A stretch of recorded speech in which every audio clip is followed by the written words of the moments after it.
Welcome to Masters Week, everybody. I'm Coach Carolyn, Leadbetter certified instructor and former professional tour player, and I'm so excited to bring this edition to you of Short Game because we're basing this around the most exciting tournament of the year. I mean, I'm the biggest fan of the Masters. I'm so excited. I was able to go in 2018. I will never forget that year. It was absolutely magical, guys.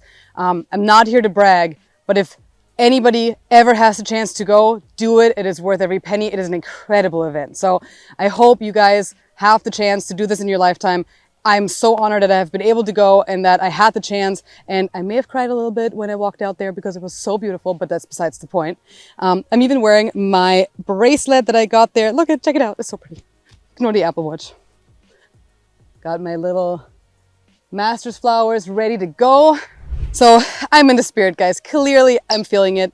And when you look at Augusta, I mean, everything about that course is hard. Let's be realistic.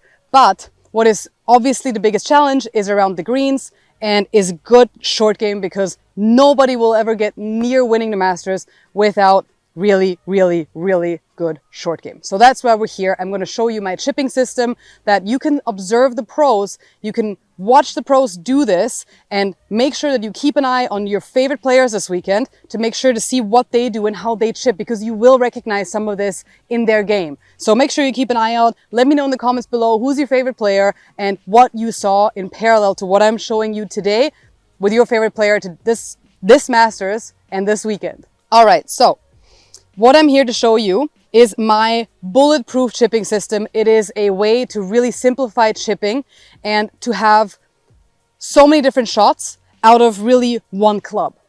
And this makes it simple. It gives you creativity. It gives you more shots in the bag. And it really allows you to be creative around the greens and hit shots that you may not have been able to hit before. So let's jump into it.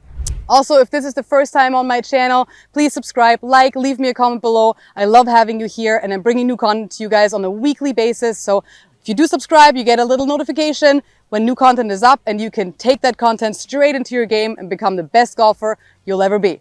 All right, so let's look at this chipping. So we're going to this first pin. It's a pretty standard chip and that's why I chose it because at least once around, you'll definitely face this, if not more times, because again, we miss the greens, pros miss the greens, but the real difference is how they get the ball into the hole from right here. Sometimes they just need one shot, and that's really what the goal is. I mean, everybody wants to make it, right? But even getting it to a tap in or getting it to a comfortable zone around the hole is a win, guys. So here we're going to discuss 3 ball positions and we're going to discuss 3 hand positions. So make sure you watch this entire video. You can get all of these 3 positions and you can see what the combinations do to your chipping with just one club.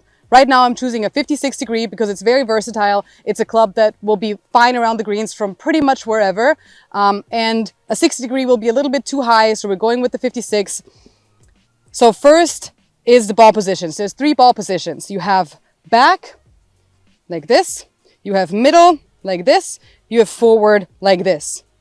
And the back really isn't any further back than the inside of your right heel, and the forward isn't really any further forward than the inside of your lead heel right here. And then obviously you have 3 hand positions, very similar. You have the backhand position where your hands are actually a little bit behind the ball. Believe it or not, that is 100% a shot. So hang tight, stick with me here. Don't be like, Carolyn, that's not a shot. We don't ever put our hands behind the ball. We do. Watch the pros. If there is a high soft flop shot that they need to be hitting this weekend, they're gonna not have their hands in front of the ball. I promise you that. Then, second hand position is just above the ball, really in line. And the third hand position is obviously in front of the ball. This is kind of what we see on a more regular basis. This is kind of the bump and run, low risk shot. But all of these shots are as low risk as it gets, which is why I love the system so much, because the key here is you choose one of those combinations of ball and hand position, and then you keep that ratio of your positions the same. So we're not using our wrists, we're not hinging our wrists, we're not putting any more inconsistencies or additional movements in here. We are staying very stable, and I'm going to show you right now.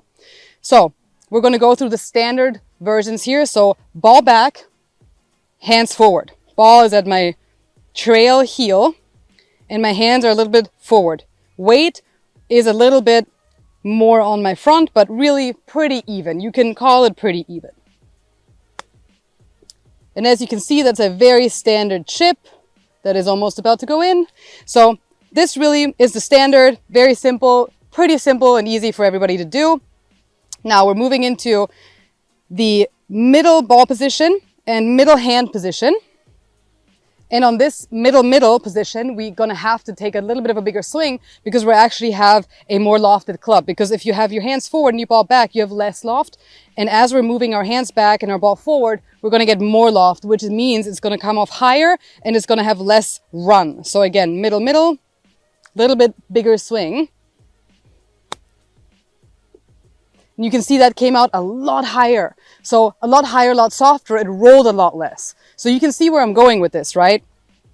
And now, last version, this is the funnest one of all that everybody loves to watch, and it's, you know, claimed to be super high risk. But if you do this flop shot, high soft shot really becomes as low risk as it possibly can be. So, moving my ball position up to my lead heel and my hands back. Scary! But hang in there, bear with me. Now, hands are back. When I say back, I mean behind the ball. So I like to have my ball position forward and my hands in the middle. So since my ball is forward, it puts my hands behind the ball. I really rarely put my hands in the back position unless I have a ridiculous flop shot. And I don't really think you guys are going to come across that very much. And it does take, you know, require a certain level of skill and feel. So I recommend you go front ball position and then middle hands. And again, we're keeping that triangle. We're not hinging here. We're not releasing here. We're not rolling. We're not doing any of that shebang. We're just have our hands and our core drive this, and we're not changing this. And this is going to give the highest loft of these three shots. So it's going to come out even higher and roll even less. So we need a little bit of a bigger swing to cover the same distance, right? Because we want to get that ball up in the air. So ball forward, hands in the middle, and just keep that Y that we've created throughout the entire swing. And so that's really the highest shot of them all. And if you hit this out of the rough, it's going to have the most spin. It's going to have the most spin from wherever you hit it, really. But here, this is a very tight lie, so it's pretty tough to do this. But again, so this super simple system really gives you choices. It gives you options with the same club. If you have a club that you really like, you can hit 3 different shots with the same club with really the same body motion just by switching between those positions of 3 hand positions and 3 ball positions. And it gives you a system. You'll learn which one you love most. It gives you a really good standard feel. You feel like you're stepping up to a chip and you know what to do. It just gives you a system, right? And that boosts your confidence so much. When I tried this the first time, I finally had a chipping system. I mean, Jesus Christ, thank you, Lord. Now I'm stepping up to the ball and I'm actually feeling like I have an approach, I have a strategy. And that is so many of us are lacking that feeling. And it's not because you don't know how to chip, it's just that you don't really have a structure. And some people are field players, some people are technical players.